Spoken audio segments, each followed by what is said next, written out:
Please rise for the entrance of the official party.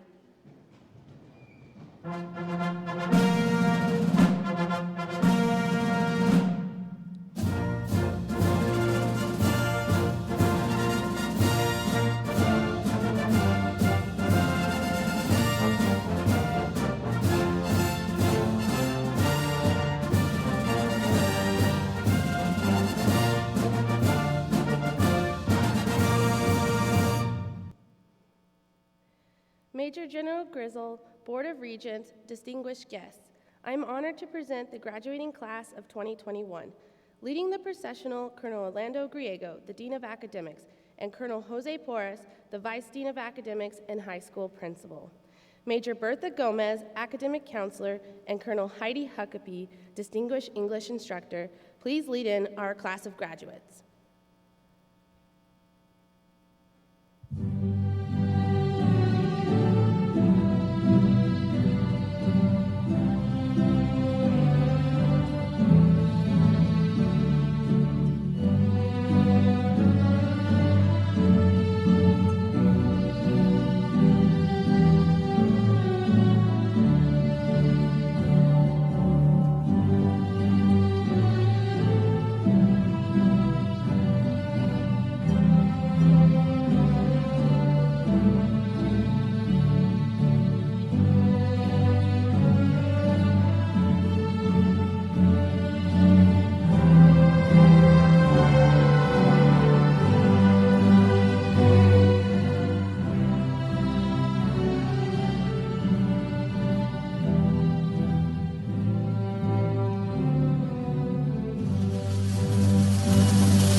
Please render courtesy for our national anthem.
The invocation will now be given by Chaplain Yarrick.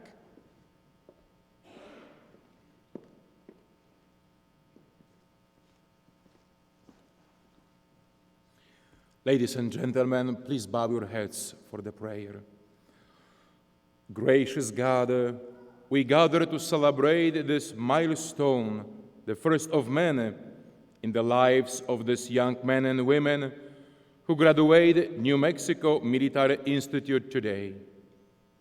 Throughout our nation's history, you have raised up such strong and courageous men and women to lead the way in the defense of freedom, those willing to put their lives on the line for that freedom.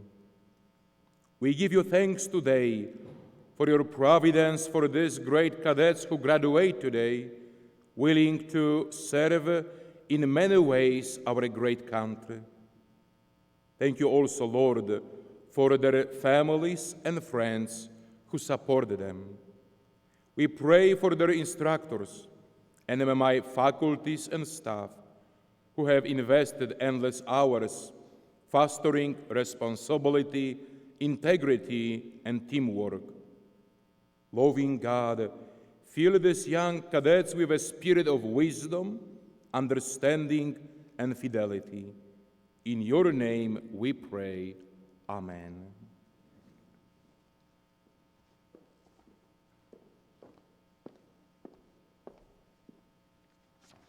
Thank you, Chaplain Yarrick. Please be seated.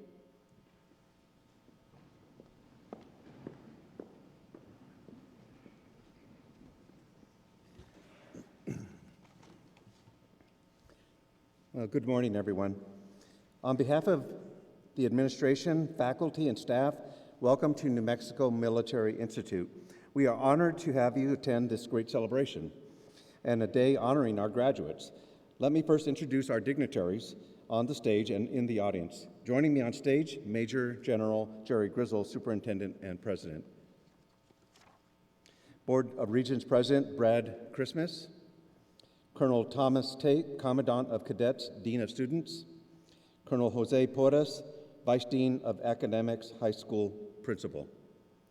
And Major Jasmine Small Armstrong, Director of Franklin Counseling Center, who will serve as the MC. Most importantly, we welcome the families who supported our fine cadets. So welcome and thank you for all the work that you did to support them. And our graduates, congratulations on meeting the requirements and challenges of NMMI. And now I have the honor and privilege to introduce the President and Superintendent of New Mexico Military Institute. Ladies and gentlemen, please join me in welcoming to the podium Major General Jerry Grizzle.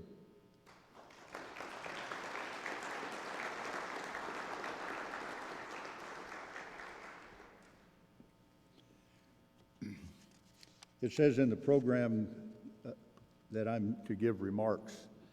Really, I thought I was going to introduce the guest speaker. But there is something I'd like to say to the graduates.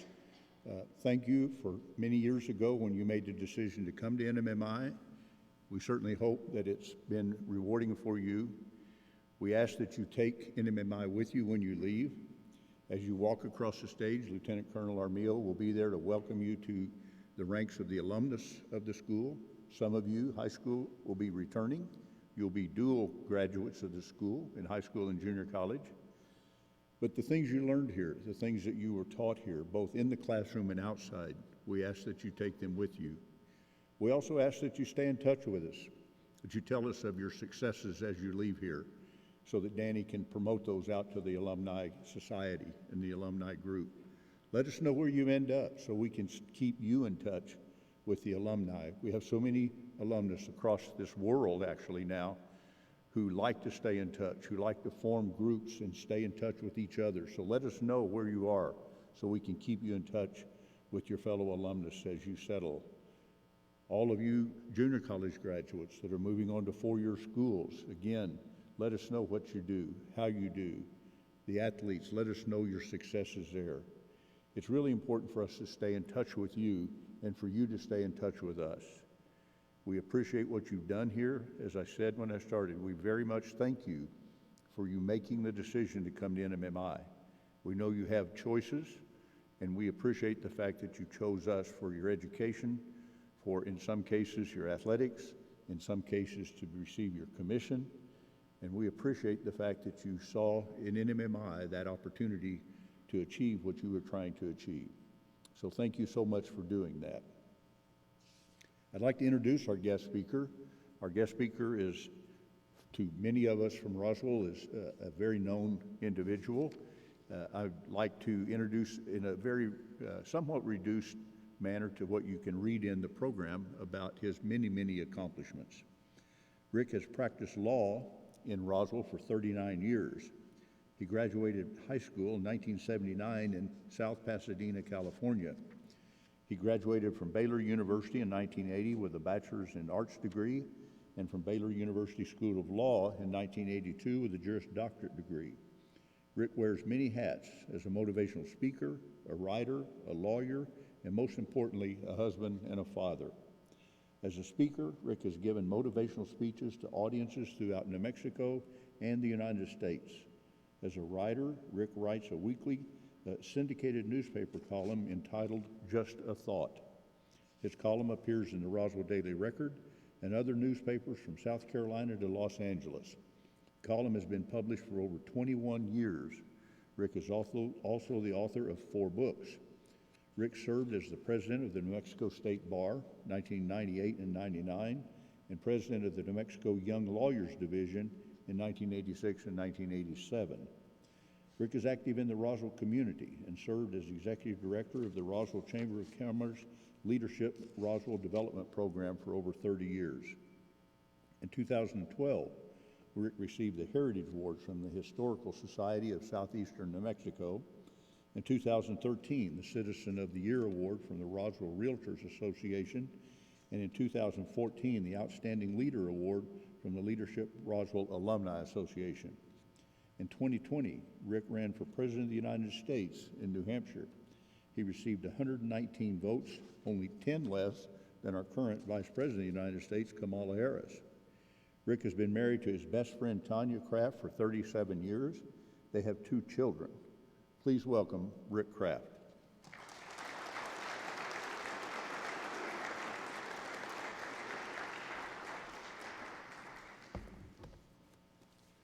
Well, good morning.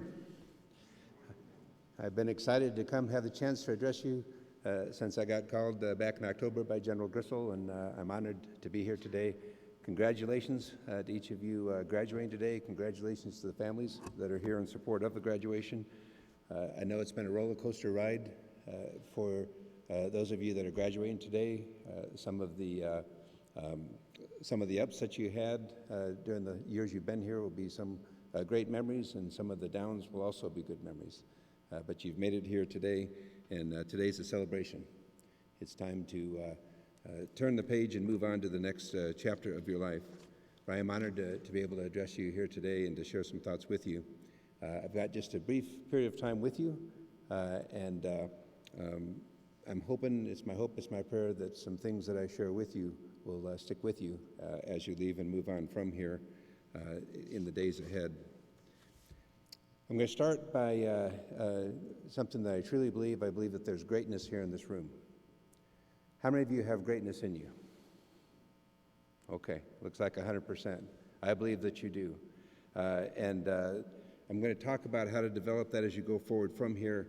Let me ask you one more question before I dive in here. How many of you believe that you can change the world in the days ahead? Okay. I believe that I can. I've got gray hair. I've earned every one of them. It's been quite a few years. I'm quite a few years ahead of you, but even today, at my age, I still believe that I can accomplish greatness going forward. I've been very blessed.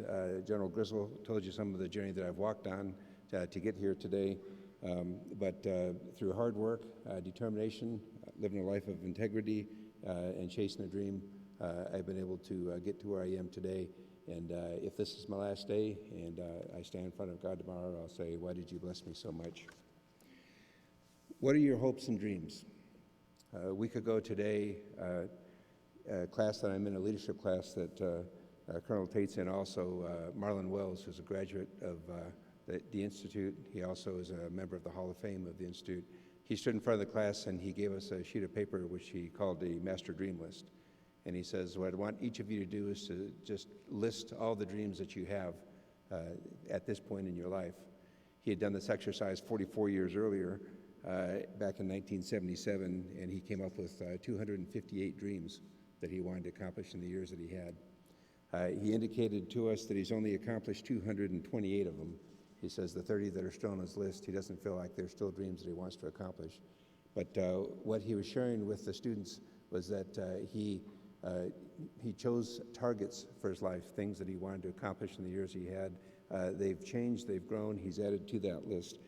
But if you did a dream list, what would you put on it? As General Griswold said, I decided a few years ago that on a visit to New Hampshire with my wife, I decided I'm going to run for President of the United States. And how's that for a vision or a dream? So I went ahead and put my name in back in the election in 2020 and ended up finishing in the top half of those that ran in the state of New Hampshire.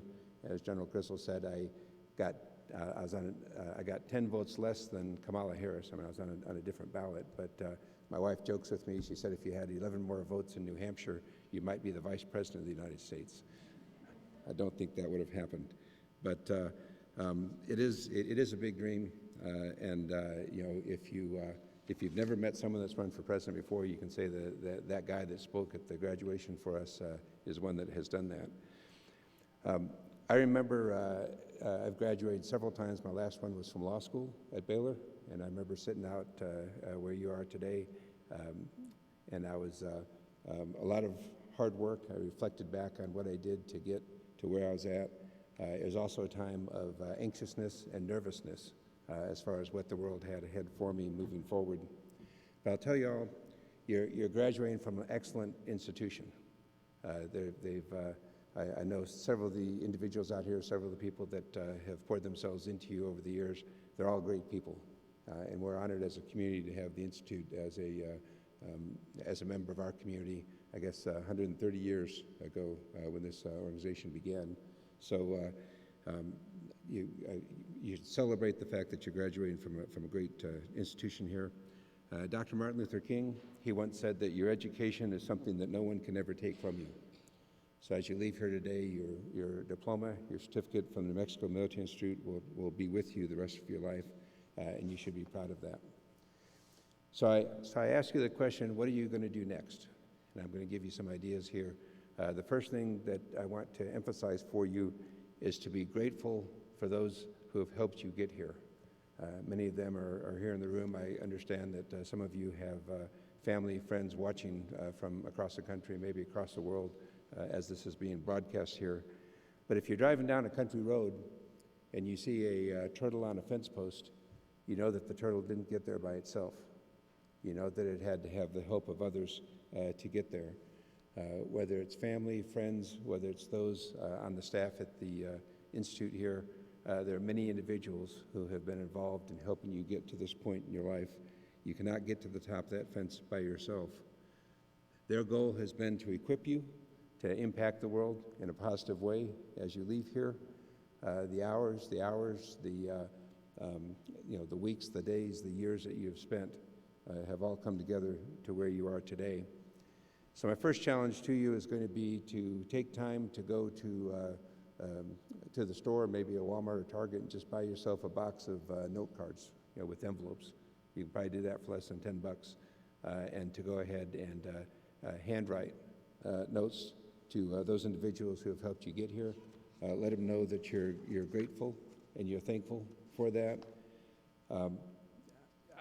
I have said that to many groups, and I decided I'm going to have to put my feet to work if I'm going to challenge others by doing that. So I decided back in 2000 that I was going to do a note every day and to somebody to encourage and uplift them. And so for 6,919 consecutive days, which is just shy of 19 years, every single day I'd start my day by writing a note to somebody with the goal of helping uplift and encourage. My string was broke. I ended up on an airplane, rushed to an emergency room in Albuquerque with a aorta issue, so I missed 5 days in there. But ever since I got back to Roswell, which is now 1,021 consecutive days, almost 3 years now, I've written a note every day. And I don't know what my day is going to hold for me as a lawyer practicing law. I mean, I have good days, I have days that aren't so good. But I know that if nothing else goes right as the day goes on, that hidden written note that I've written has added value to somebody's life. And I encourage that to you. I say that to you because I'll come back and talk about what you're going to do going forward with your life. But when my days are through, that will be one of the greatest accomplishments of my life. Over 8,000 people have received something in the mail, mostly, some by hand delivery, with something uplifting and encouraging for them. And I read that there's a lady out there who took time to write notes to all 3,000 families that lost loved ones in 9/11. And I think about people that do something like that, but when you write notes like that, it's not about you, the sender, it's about lifting up the person that receives it. So I want to challenge you to do that, to write notes of thanks, of gratitude to those that have helped you get here. And if you're able to just do it for a week, see if you can do it and go from there. The talk today is titled, Invest in Yourself so you can invest in others. I'll break this apart for you here. So I want to spend the rest of the time on this message here. What's important is the message. You'll likely forget who I am, what my name is. That really isn't important. But again, as I said earlier, it's my hope that something that's said, something that's shared with you as I walk you through these concepts, is something that you can carry with you as you leave here. Invest in yourself so you can invest in others. These are two important concepts. Let me talk about the first one first. You need to take the gifts that you have been given and develop them to the fullest that you can. Be the best that you can with what you have. There's a lot of things I am able to control, or I think I can. There's a lot of things that I can't control. But one thing I know that I can fully control, and that's myself. I know that if I drew a 3-foot circle around me, that whatever happens inside that 3-foot circle, I'm responsible for that. And even if I can't control my staff when I go back to work today, or my wife who I'm blessed to have here today, or any of the volunteer organizations I'm involved with, anyone else in my world, I am responsible for controlling Rickcraft and for decisions that I make. And my goal is to make good choices with what I have. So to be the best version of you in the days and years ahead, that's going to involve growing. It's going to involve stepping outside your comfort zone. It's going to involve stretching yourself. I think of a rubber band. A rubber band's no good unless it's stretched, and neither are you. So I want to challenge you to do that. To be the best version of you in the days and years ahead, you're going to fail. This is a strange thing to say from up here, but I hope you fail regularly, because only if you fail regularly do you have any chance at becoming a success. Michael Jordan, he said, I can accept failure if one fails from time to time, but I cannot accept not trying. I want you to use the potential that you have in you. This is a goal I set for myself. I don't know how many days I have, but when my days are through, I hope that somebody says to somebody else that man died without 1 ounce of unused potential being used. So I want to challenge you to fully use what you have, what you've been gifted with. Even at this stage in my life, I'm about 3 times as old as most of you here. If I had a sign around my neck, it would say "work in progress," because I've still got more to learn. I still have more growth ahead. It's what you learn after you learn. It's what you learn after you know it all that is important.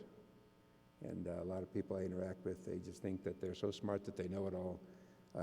But don't wake up a single day of your life with the feeling that you know it all, because you don't.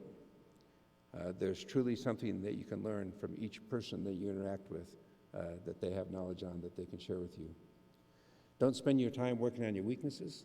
I remember as a kid, that's what the teacher said, is focus on your weaknesses and try to make them stronger. I'll tell you, I'm a terrible singer. My wife would share that. My daughter would share that. They tell me to shut up every time I sing. If I thought, well, that's one of my weaknesses, and I've got many weaknesses, if I identified that as one of my weaknesses and I spent hours and hours and hours every day working on it, a year from now, I'd still be a poor singer. So my challenge to you is to play to your strengths. Determine what your gift set is. In my case, I've been blessed with the gift set of leadership. I spent a lot of time learning about that. Like I said, I'm still learning and also teaching that. But if I can take something that I'm strong at and spend hours on that, then I can get to a stage where I can use that gift set for the benefit of others. If there's an area that you're weak in, find somebody who's strong in that area and bring them along beside you. And really, to accomplish anything great, it takes a team. It takes a group of individuals who can take their gift sets and put them together. There's no football team that will ever accomplish excellence with 11 quarterbacks. Okay? You can't put but one on the field at any given time. A good football team is going to need 5 linemen at the front end. If you've got 1 quarterback and 10 linemen, the team's not going to do very well. Who's the quarterback going to hand off to? Who's he going to pass to? But if you can take 11 players that all have different gift sets and put them together as a team, great things can be accomplished. And since I'm talking about football, I understand there's an important football game next Friday. And I understand some of you graduates here are players on that team. And I'm excited for you guys. I mean, wow, what an experience to be able to play for a national title. I'm a Baylor Bear fan, and the men's basketball team, I was beside myself when they won the national title there. So good luck to those of you that are going to St. Louis. I don't think that Iowa Western has a chance against the Broncos. But go out there, give it your all, and hopefully you'll bring back to our community a trophy. So invest in yourself so you can invest in others. I've talked about investing in yourself. I want to now move to the second half of the statement, which is actually more important than the first half. You should only be investing in yourself so you can invest in others. Don't invest in yourself so it's about you. Your goal in life should not be solely to make it to the top of what you do, because there are people out there that as they climb to the top, they say, look at me, look at what I've accomplished, and they point inward. That's not what my challenge to you today is. If that's what you're all about in the years ahead, is the look at me, and I sincerely mean what I'm about to say, I hope that those that are selecting people that will move up the ladder choose somebody else who's moving up the ladder to focus on investing in others. If your life's all about you, then you're on the wrong track. What we receive will die with us. When we're through, what we give will live on after we're gone. When you invest in others, you're investing in those that many of which will be around after you're gone. Let me share an example with you. The tip of Mount Everest, it's the highest point on Earth. It's 29,031 feet above sea level. It's in the Himalayas on the border of China and Nepal. It's over 5 miles high, if you break that down. Over 300 people have tried to climb that mountain, have died. Some of the bodies are still on the side of the mountain and will never be found. But there's a man named Jim Whittaker. He was the first American to climb to the top of Mount Everest. Without oxygen He reached the summit and he planted the first United States flag on top of it. It was May 1st, 1963. He does happen to still be alive. He's 92 years old today. But I would say he achieved success and be able to climb to the top of that highest point in our planet here. Several years back, he was in an interview with a bunch of media there, and somebody in the media looked at him and asked him this question. They said, "What's the greatest accomplishment of your life?"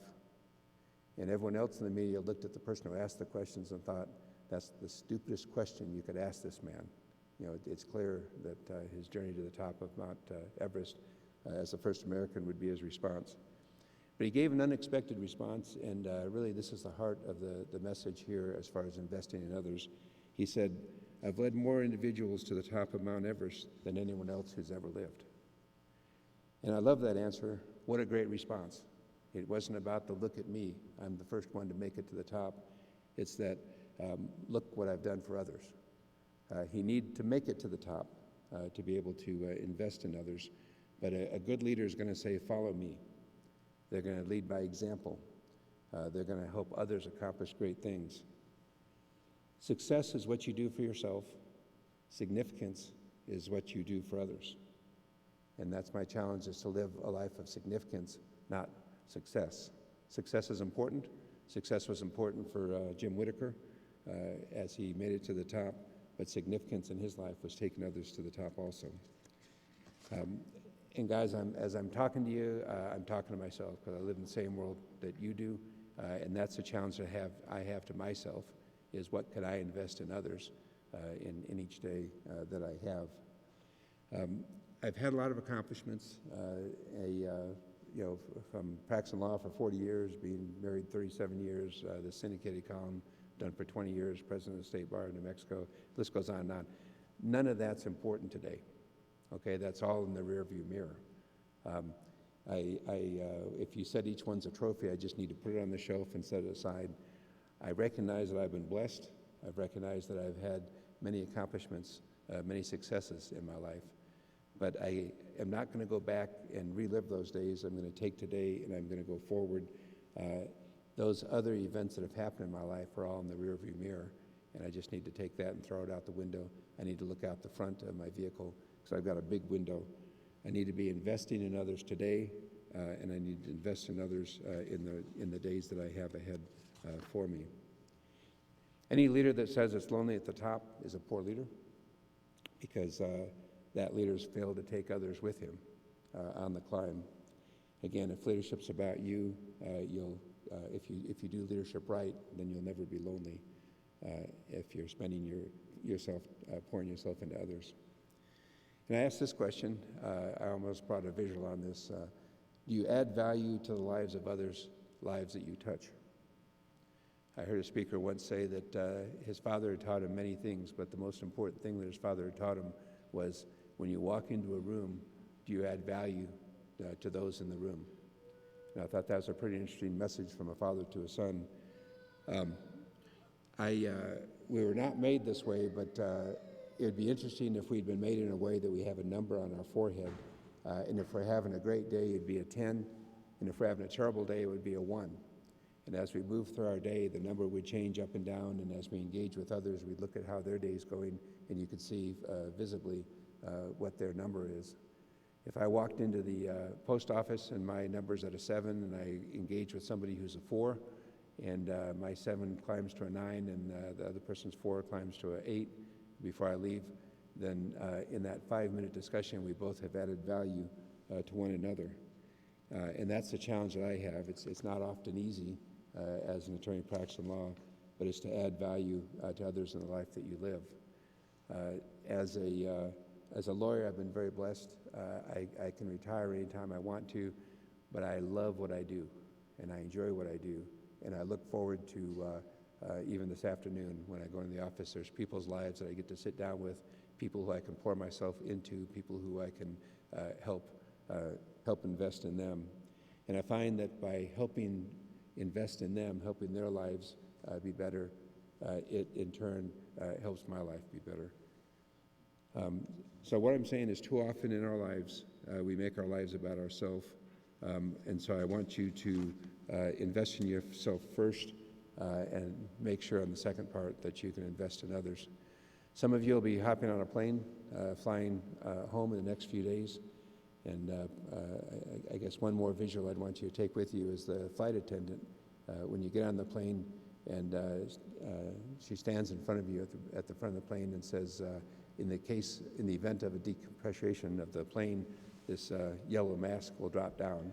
And she holds it up and she says, what you need to do is put that mask on first, tighten the straps, and then tend to the one next to you. Tend to that child, to the senior person, whoever's sitting next to you. But what she's saying is equip yourself first. And that's what you've been doing as a student at the Institute here, is equipping yourself first in order that you can help others. I had to graduate from law school to equip myself so I could go ahead and help others in the career that I've chosen. There's many in this room that have added value to you, and you've benefited from them, including those on the staff at the Institute, and they have equipped you. They've invested in you so that when you walk out the doors here, you can invest in others. 20 years from today, December 10th, 2042, it's going to be a Wednesday. I'm sure none of you thought of that when you walked in the door here. I plan to still be alive. I'd like everyone in this graduating class to come back to the campus, and let's get back together and compare notes.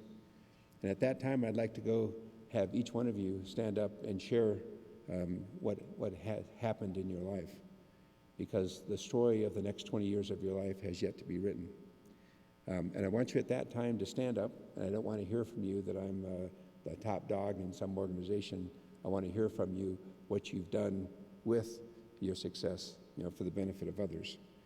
If you can tell me how many people you've led to the top of Mount Everest, that's what I'm interested in knowing, because then you're investing in others.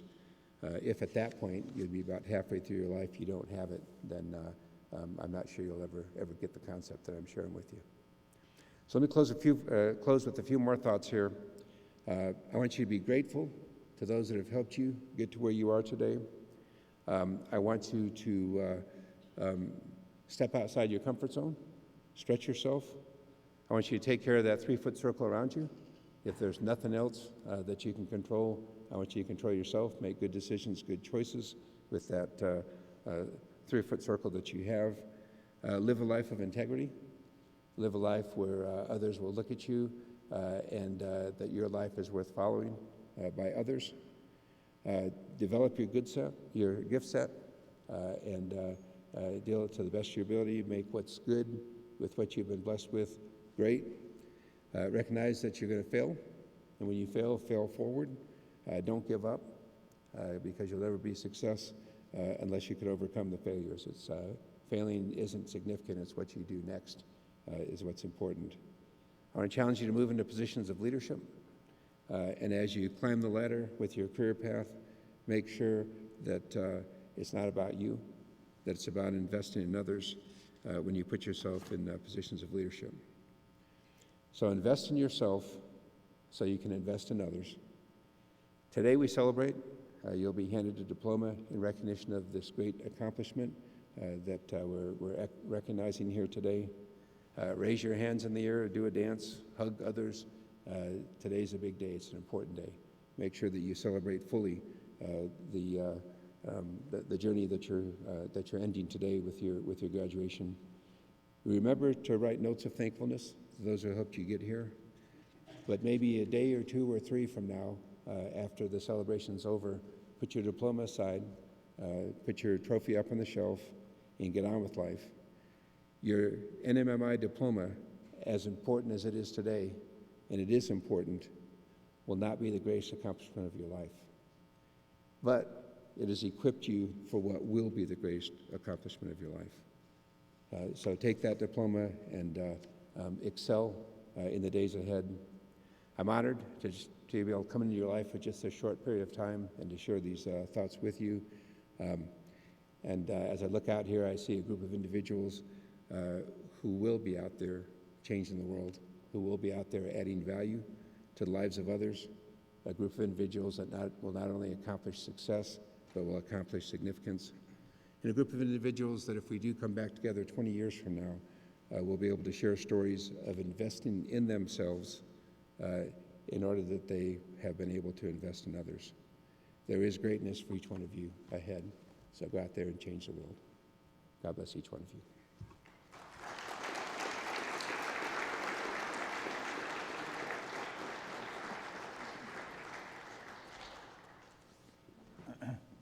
Rick, thank you.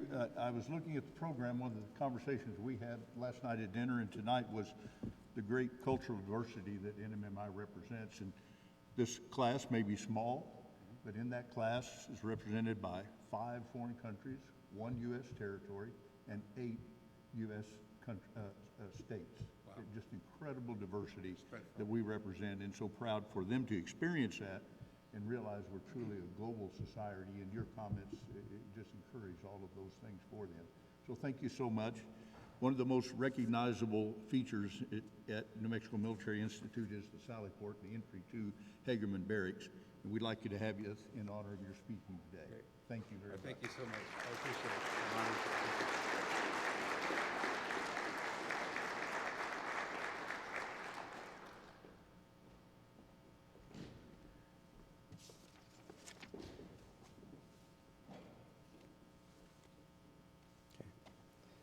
So, thank you, Rick Kraft, for that very fine charge given to our graduates.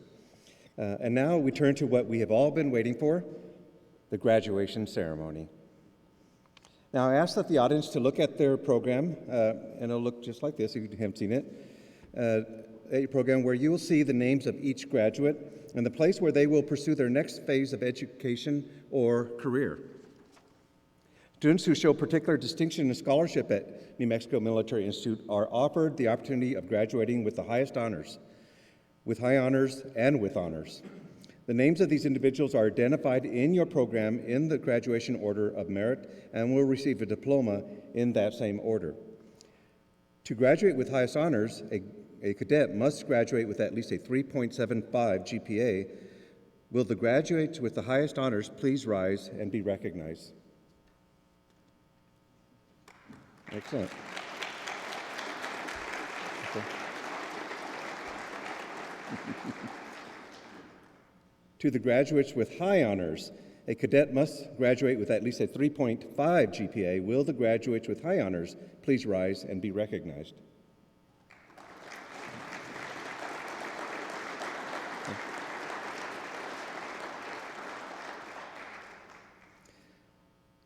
To graduate with honors, a cadet must graduate with at least a 3.25 GPA. Will the graduates with honors please rise and be recognized? Very good.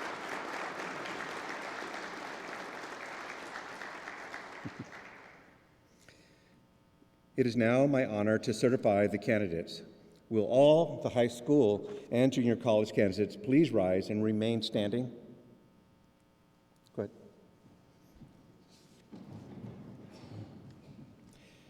As the Chief Academic Officer and Dean of Academics of the New Mexico Military Institute, I confirm to the President and members of the Board of Regents and the President and Superintendent of NMMI that each of these young men and women successfully completed a rigorous and challenging course of studies designed to prepare them mentally, physically, and morally to become leaders of character and advance to the next level of their education or career.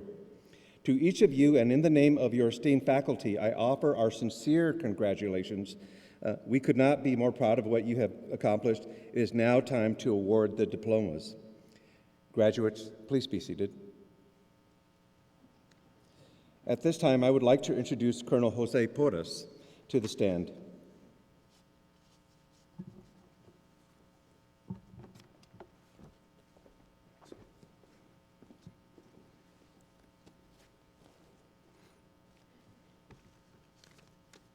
Congratulations, cadets. This is a very big day for yourself as well as your family. We're also very proud of you.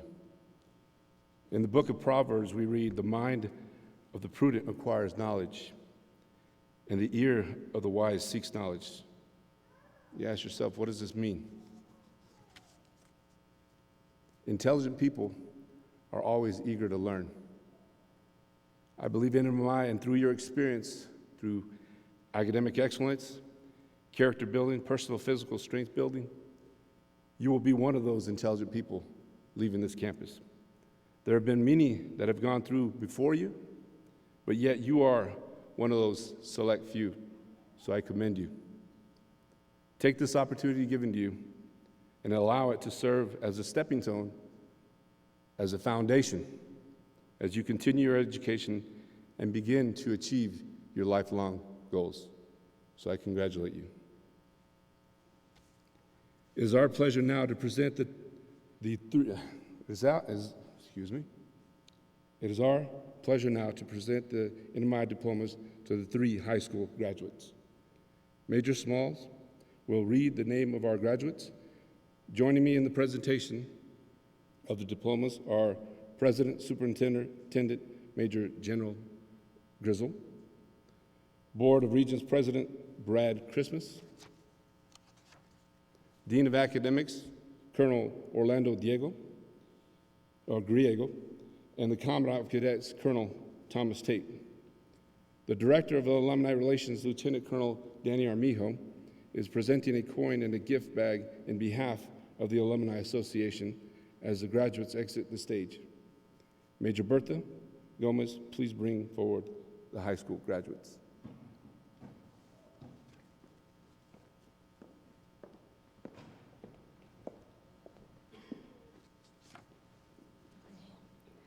Thank you, Colonel Porras. Graduating with honors, Isaac Von Renner, La Jara, Colorado.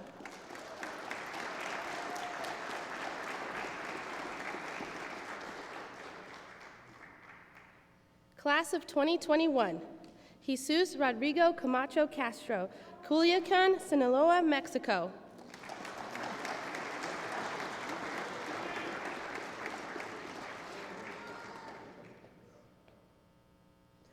Julian Labastida Reyes, Culiacan, Sinaloa, Mexico.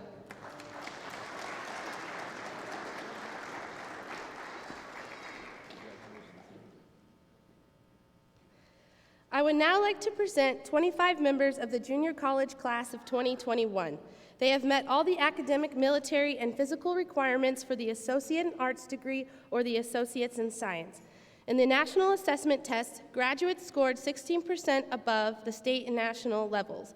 Ladies and gentlemen, the class of 2021 of the junior college.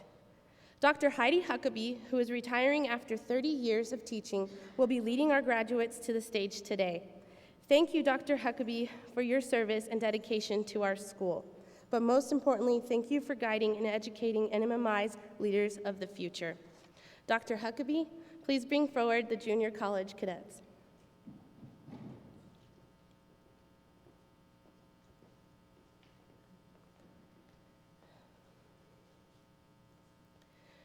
Graduating with highest honors, Jaden Michael Swink, Scottsdale, Arizona.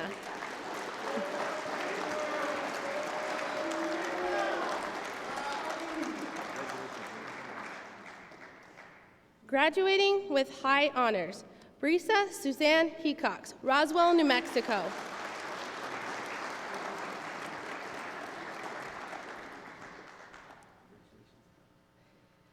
James Joseph Sorochek, Philadelphia, Pennsylvania.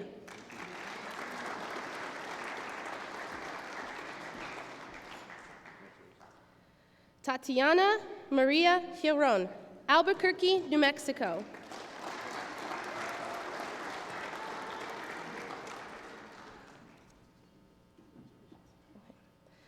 Trey Ellis Ogwin, Peoria, Arizona.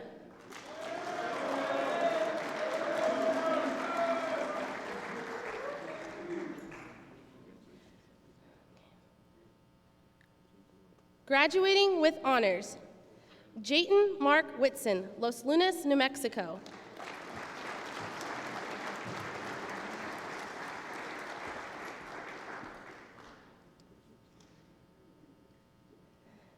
Dana Danae Douglas, Albuquerque, New Mexico.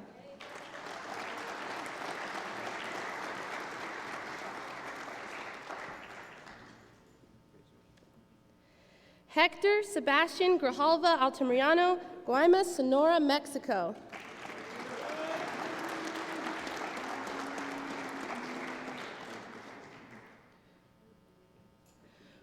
Vo Trong Bao, Lakewood, Washington.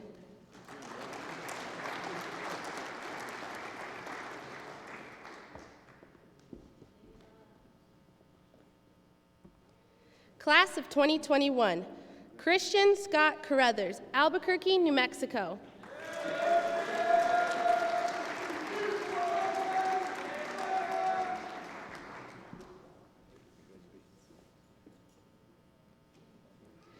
Uvia Fernanda Castillo Rico, Doris, California.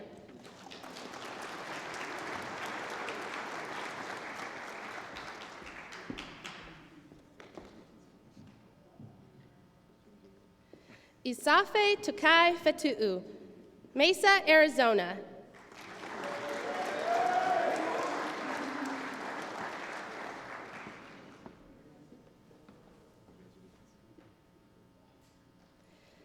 Jesse Joseph Alex Kaiser Tuiali'i, Auckland, New Zealand.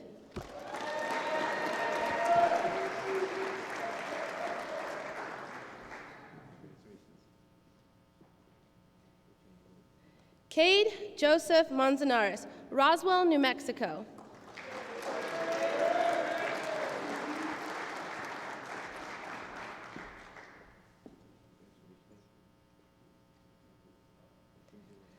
Duncan Joseph Peterman, Rio Rancho, New Mexico.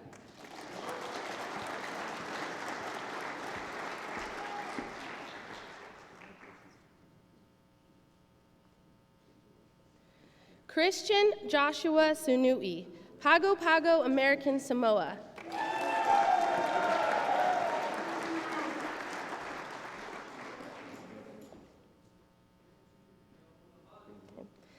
Ilya Surik, Kyiv, Ukraine.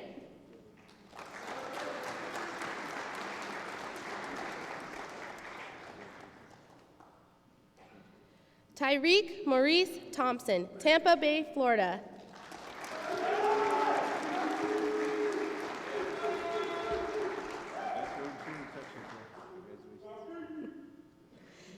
Tyrone David J. Weber, St. Catharines, Ontario, Canada.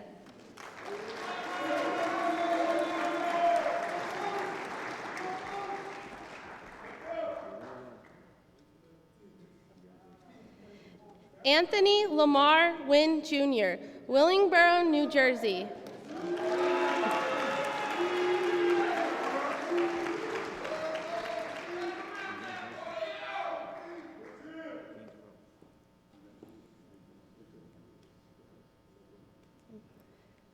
Please join me in congratulating all of our December graduates.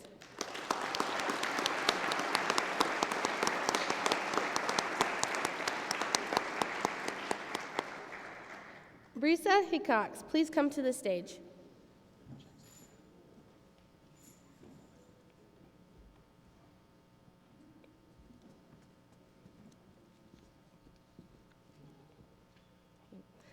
The Six-Year Cadet Award is presented annually to the cadets who have attended NMMI for 12 semesters over the last 6 years. The following cadet has attended NMMI for 4 years of high school, followed by 2 years of junior college. She is receiving the Commandant's Medallion and a $5,000 check for attending NMMI for 6 continuous years. Please join us in congratulating Cadet Brisa Hickox.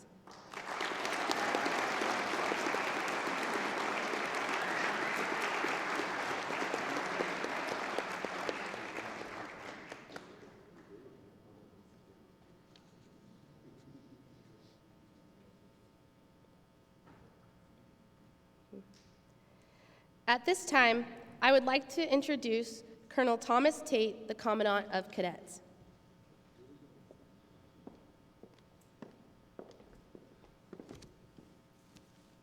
All right, everybody, listen up.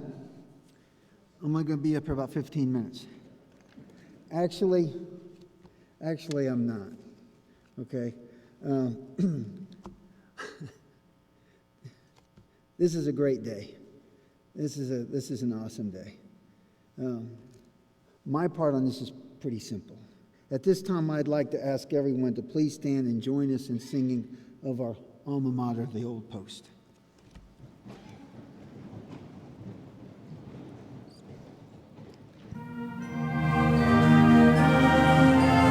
away from the mic.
Cadets, attention.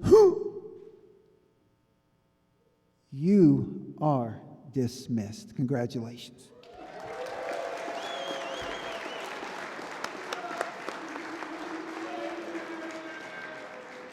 Thank you for attending today's ceremony.